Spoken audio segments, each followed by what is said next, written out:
कूजन्तं राम रामेति मधुरं मधुराक्षरम् आरुह्य कविताशाखां वन्दे वाल्मीकि कोकिलम्।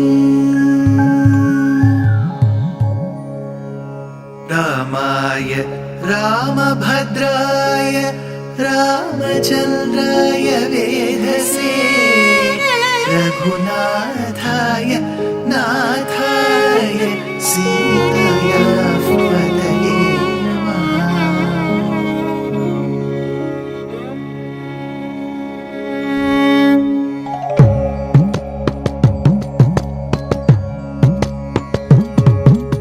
जयत्याश्रितसन्त्रास ध्वान्तविध्वंसनोदयः प्रभावान् सीतया देव्या परमव्योमभास्करः परमव्योमभास्करः।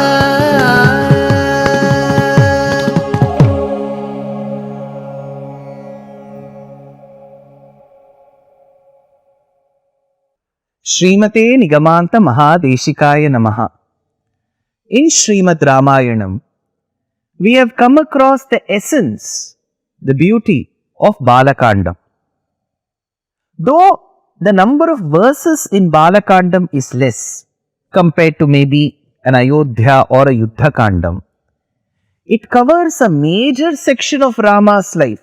In fact, it goes to describe the circumstances that led to the birth of Rama, Rama's birth, Rama's childhood, Rama's boyhood, Rama's marriage to Sita, them living happily for another set of 12 years. It largely covers Rama's pre-birth too, till he turned 24. But it is a small canto if you see the number of verses. Ayodhya Kandam, on the other hand, speaks about the events that unfolded in a period of say 30 days. But the emotion that it covers is something that we all need to relish, cherish and staple in our memories. What kind of emotions does it talk? It talks about the love that Dasharatha had towards his son Rama, the infatuation that Kaikeyi had towards Rama, which later turned into hatred. It also talks about the innocent love that Kaushalya had for Rama, the bhakti that Bharata, Lakshmana had towards Rama and Sita, the Bhratravatsalyam that Rama had towards his brothers, the bhakti that Guha had towards Rama, the respect that Bharadwaja Maharishi and many other Maharishis like Atri, Vasishtha had towards Rama. Finally, it culminates in its zenith, which is Paduka Pattabhishekam. Though these are emotions and it is just a span of 30 days, it is a huge kandam, a very big canto. In contrast, we are again going to come back to a relatively smaller kandam, smaller canto, like the Balakandam. Unlike the Ayodhya Kandam, this is called Aranya Kandam. This word Aranya stands for forests.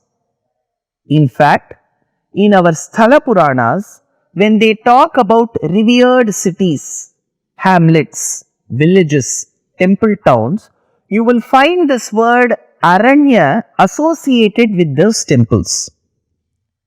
Let us go from the north. In the same state of Uttar Pradesh, we have a very revered kshetram, which is called as Naimisharanyam. There, it is described as a forest. I am taking you all the way to the south, in a small hamlet called as Mannargudi in Tamil Nadu. It is a temple town for Lord Krishna, who is called Rajagopala. It is called Champakaranyam. Similarly, there are many kshetrams which are coined after the word Aranya, which literally means forest. On a very lighter vein, people of the earlier generations have seen most of the current day cities being forests. So forest was not a no man's land, nor was it a stranger's land to our ancestors. They have seen forests everywhere. Now with the huge population that Bharata Desham possesses, we have turned all the forests into towns or cities. So the word Aranya is not foreign to us. In fact, one of the important portions of our Vedam is called Aranyakam. It is said that this portion of the Vedas was specially formulated by the rishis while they were in the forest, because forests are known to be lesser or never polluted at all. There is serenity, there is peace, there is harmony. So the thoughts that flow through the minds and the tongues of rishis while they are in the forest will be even more pristine. So that bhagam of the Vedam is called Aranyakam. So this word Aranya is not foreign to us. But why does Aranya come in Ramayanam? It is obvious. Kaikeyi had asked the boon that Rama should go on an exile to the forest, to the Aranya. So Rama's sojourn from Ayodhya with his beloved wife Sita and his fervent brother Lakshmana goes into the forest.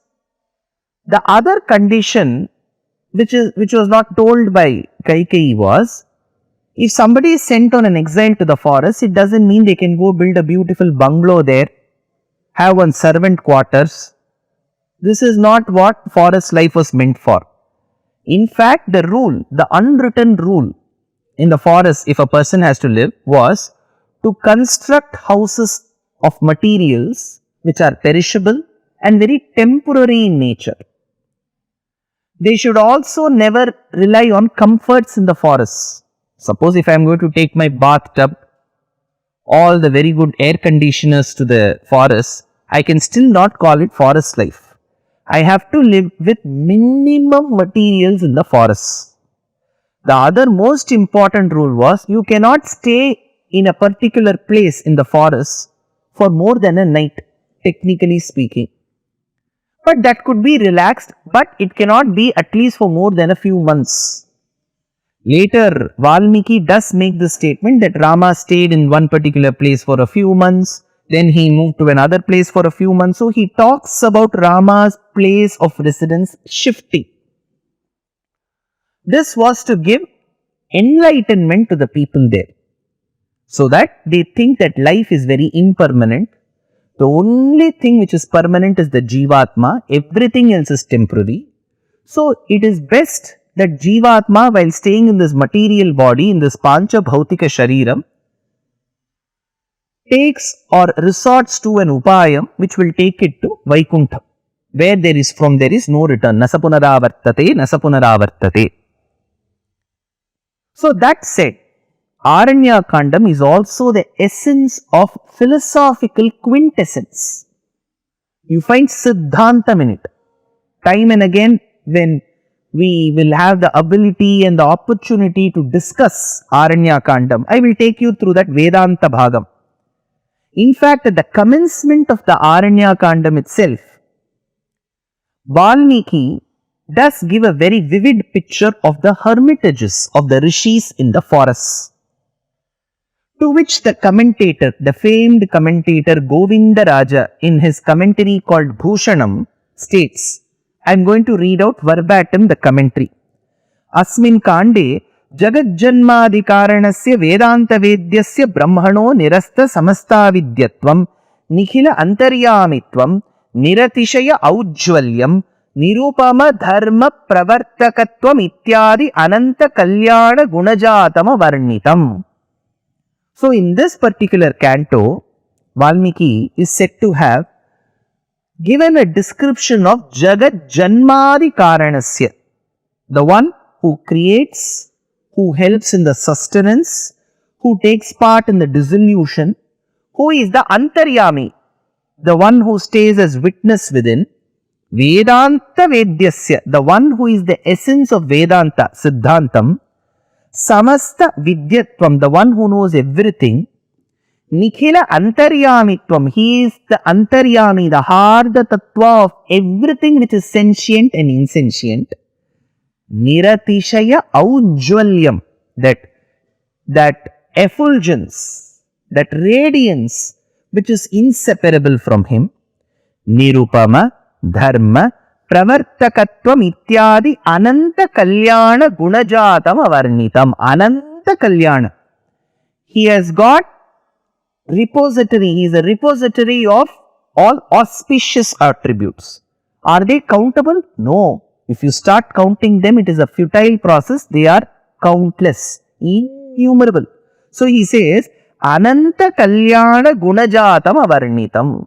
So all these essential characteristics of Paramatma is described through the Patram called Rama by the one who is making this compendium called Valmiki in this canto called Aranya Kandam, says the commentator.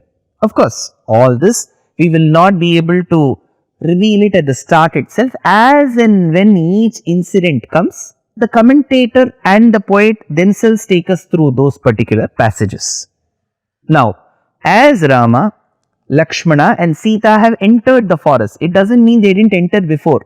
The moment they left Ayodhya and its outskirts, they reached Chitrakuta, they obtained the blessings. All this happens in Ayodhya Kandam towards the end, but it gets all the more beautiful in Aranya Kandam. They have to live in the forest throughout in Aranya Kandam. So, if I have to give you a timeline of Aranya Kandam, Rama had completed the age of 24. That was Balakandam. He was just beginning with his 25th year. That is when Ayodhya Kandam begins. In a span of 30 days, whatever happened comes in Ayodhya Kandam. Now, from the 25th year of Rama till he turns roughly about 38, which is 13 years out of the 14 years of exile, comes in Aranya Kandam. The last 1 year of his exile, the 14th year of his exile, is divided into Kishkinda Kandam, Sundara Kandam and Yuddha Kandam. So that last 1 year you have got 3 cantos, 3 large cantos. Yuddha Kandam is very huge. Sundara Kandam and Kishkinda Kandam are fairly decent. So 3 cantos talks about the 14th year. Aranya Kandam talks about the 13 years, all the 13 years. So the incidents in Aranya Kandam may just be the important ones. He may not cover every month and every week of Rama in the forest. That said, beginning in the Aranya Kandam, Rama, as he sees the hermitages, what sight does he get? Valmiki states, Kushachira parikshiptam brahmaya lakshmya samavritam yatha pradiptam durdarsham gagane suryamandalam. As he saw the hermitages from the distance where the rishis lived, it looked like Surya Mandalam, says Valmiki. Sir, Surya's sun is in the top. We look into the sky. He gives rays. He is Swayam Prakasha. These are hermitages of the rishis. Why should these hermitages be compared with the Surya Mandalam? The commentator does give a reason, but he says you have to wait for the next episode.